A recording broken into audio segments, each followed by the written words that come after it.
بسم اللہ الرحمن الرحیم۔ حضرت فاطمہ رضی اللہ تعالی عنہا رسول اللہ صلی اللہ علیہ وسلم کی بڑی محبوب ترین اولاد میں سے تھیں۔ آپ صلی اللہ علیہ وسلم نے فرمایا، فاطمہ میرے جسم کا ایک ٹکڑا ہے، جو اسے ناراض کرے گا وہ مجھ کو ناراض کرے گا، اور فرمایا تمام دنیا کی عورتوں میں سے حضرت مریم علیہ السلام اور حضرت آسیہ رضی اللہ تعالی عنہا، خدیجہ رضی اللہ تعالی عنہا اور فاطمہ رضی اللہ تعالی عنہا اقتدار کے لیے کافی ہیں۔ فاطمہ رضی اللہ تعالی عنہا کا نکاح حضرت علی رضی اللہ تعالی عنہ سے ہوا تھا۔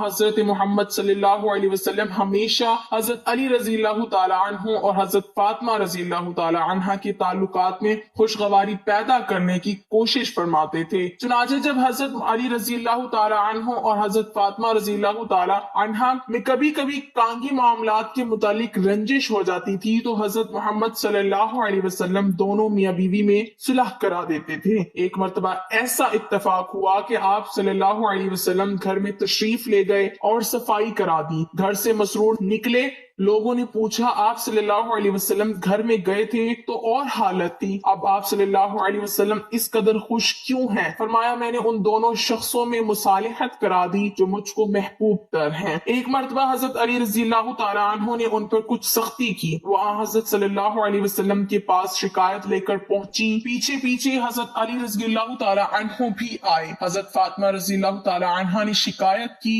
آپ صلی اللہ علیہ وسلم نے فرمایا بیٹی تم کو خود سمجھنا چاہیے کہ کون شوہر بیوی کے پاس خاموش چلا آتا ہے۔ حضرت علی رضی اللہ تعالی عنہ پر اس کا یہ اثر ہوا کہ انہوں نے حضرت فاطمہ رضی اللہ تعالی عنہ سے کہا اب میں تمہارے مزاج کے خلاف کوئی بات نہیں کروں گا۔ ایک دفعہ حضرت علی رضی اللہ تعالی عنہ نے دوسرا نکاح کرنا چاہا، حضرت صلی اللہ علیہ وسلم کو معلوم ہوا تو سخت برہم ہوئے۔ آپ صلی اللہ علیہ وسلم نے مسجد میں خطبہ دیا، اس میں اپنی ناراضگی ظاہر کی، فرمایا میری لڑکی میرا جگرے گوشہ ہے، جس سے اس کو دکھ پہنچے گا مجھے بھی اذیت ہوگی۔ چنانچہ حضرت علی رضی اللہ تعالی عنہ اس ارادے سے باز آئے اور حضرت فاطمہ رضی اللہ تعالی عنہ کی زندگی تک پھر کبھی نکاح نہیں کیا۔ حضرت فاطمہ رضی اللہ تعالی عنہ اپنے گھر کا کاروبار خود کرتی تھی، چکی پیستے پیستے ہاتھوں میں چھالے پڑ گئے، مشک میں پانی بھر کر لانے سے سینے میں گڑھے پڑ گئے تھے، گھر میں جھاڑو دیتے دیتے کپڑے چکٹ ہو جاتے تھے، چولہے کے پاس بیٹھے کپڑے دھوئیں سے سیاہ ہو جاتے تھے۔ لیکن جب انہوں نے حضرت صلی اللہ علیہ وسلم سے ایک بار گھر کے کاروبار کے لیے ایک لونڈی مانگی اور ہاتھ کے چھالے دکھائے تو ارشاد ہوا کہ جنگ بدر کی یتیم تم سے پہلے اس کے مستحق ہیں۔ ایک مرتبہ آپ صلی اللہ علیہ وسلم حضرت فاطمہ رضی اللہ تعالی عنہ کے پاس تشریف لے گئے، دیکھا کہ انہوں نے ناداری سے اس قدر چھوٹا دوپٹہ اوڑھا ہے کہ سر ڈھانپتی ہیں تو پاؤں کھل جاتے ہیں اور پاؤں چھپاتی ہیں تو سر کھلا رہ جاتا ہے۔ صرف یہی نہیں کہ حضرت صلی اللہ علیہ وسلم خود ان کو آرائش یا زیب و زینت کی کوئی چیز نہیں دیتے تھے، بلکہ اس قسم کی جو چیزیں ان کو دوسرے ذرائع سے ملتی تھیں ان کو بھی ناپسند فرماتے تھے۔ چنانچہ ایک مرتبہ حضرت علی رضی اللہ تعالی عنہ نے ان کو سونے کا ایک ہار دیا، آپ صلی اللہ علیہ وسلم کو معلوم ہوا تو فرمایا کیوں فاطمہ، کیا لوگوں سے کہلوانا چاہتی ہو کہ رسول اللہ صلی اللہ علیہ وسلم کی لڑکی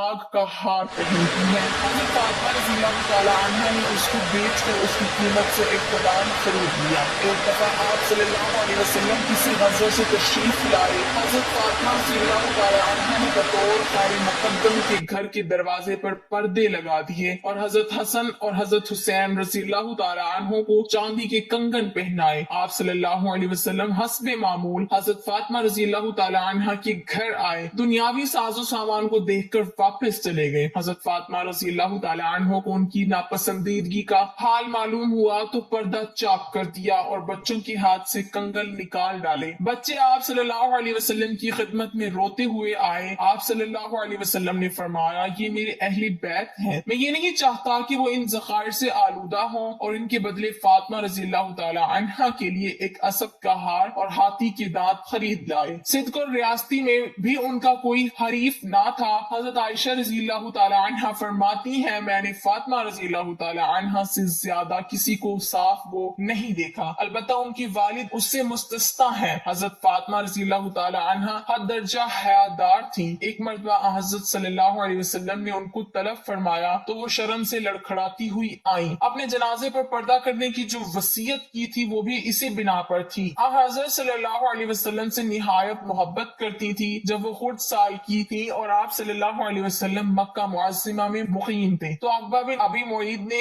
نماز پڑھنے کی حالت میں ایک مرتبہ آپ صلی اللہ علیہ وسلم کی گردن پر اونٹ کی اوجڑی لا کر ڈال دی۔ قریش مارے خوشی کے ایک دوسرے پر گرے پڑے تھے۔ کسی نے جا کر حضرت فاطمہ رضی اللہ تعالی عنہا کو خبر کی، اگرچہ اس وقت وہ 5 برس کی تھی لیکن جوش محبت سے دوڑی آئی اور اوجڑی اٹھا کر ان کو برا بھلا کہا اور بد دعائیں دیں۔ حضرت صلی اللہ علیہ وسلم بھی ان سے نہایت محبت کرتے تھے۔ معمول تھا جب کبھی سفر فرماتے تو سب سے آخر میں حضرت فاطمہ رضی اللہ تعالی عنہ کے پاس جاتے اور سفر سے واپسی تشریف لاتے تو جو شخص سب سے پہلے خدمت میں بازیاب ہوتا وہ بھی حضرت فاطمہ رضی اللہ تعالی عنہ ہی ہوتی۔ حضرت فاطمہ رضی اللہ تعالی عنہ جب آپ صلی اللہ علیہ وسلم کی خدمت میں تشریف لاتی تو آپ صلی اللہ علیہ وسلم کھڑے ہو جاتے، ان کی پیشانی چومتے اور اپنی نشست سے ہٹ کر اپنی جگہ بٹھاتے۔ آپ صلی اللہ علیہ وسلم ہمیشہ حضرت علی رضی اللہ تعالی عنہ اور حضرت فاطمہ رضی اللہ تعالی عنہ کے تعلقات میں خوشگواری پیدا کرنے کی کوشش فرماتے رہتے۔ حضرت فاطمہ رضی اللہ تعالی عنہ کی عمر مشہور روایت کے مطابق 29 سال تھی کہ جب آپ صلی اللہ علیہ وسلم نے رحلت فرمائی۔ حضرت فاطمہ رضی اللہ تعالی عنہ حضرت محمد صلی اللہ علیہ وسلم کی محبوب ترین اولاد تھی اور اب صرف یہی باقی رہ گئی تھی، اس لیے ان کو صدمہ بھی اوروں سے زیادہ ہوا۔ وفات سے ایک دن پہلے رسول اللہ صلی اللہ علیہ وسلم نے بلاوا بھیجا،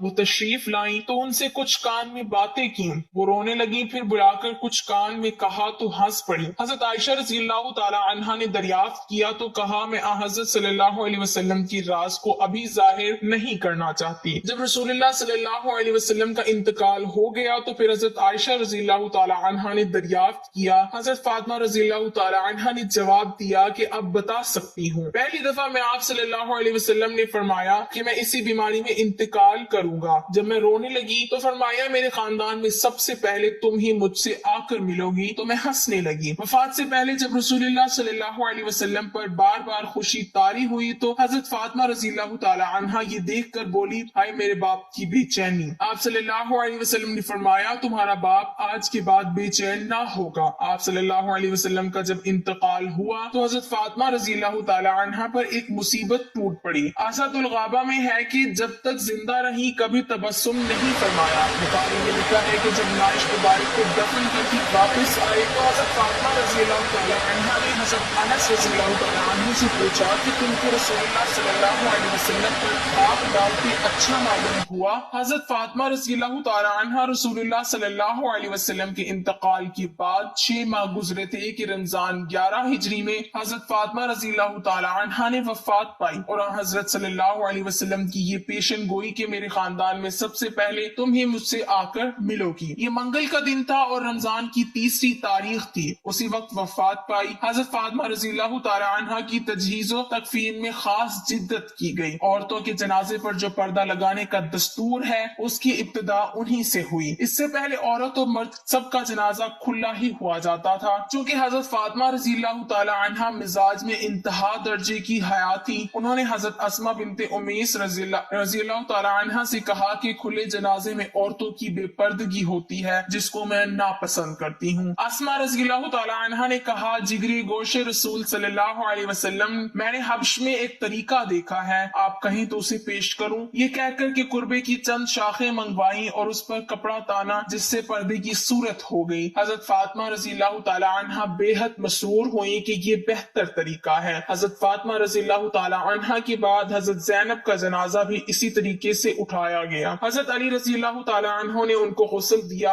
اور خود ہی جنازے کی نماز پڑھائی۔ قبر کے بارے میں سخت اختلاف ہے کہ کہاں مدفون ہے، بعض کے مطابق دار عقیل میں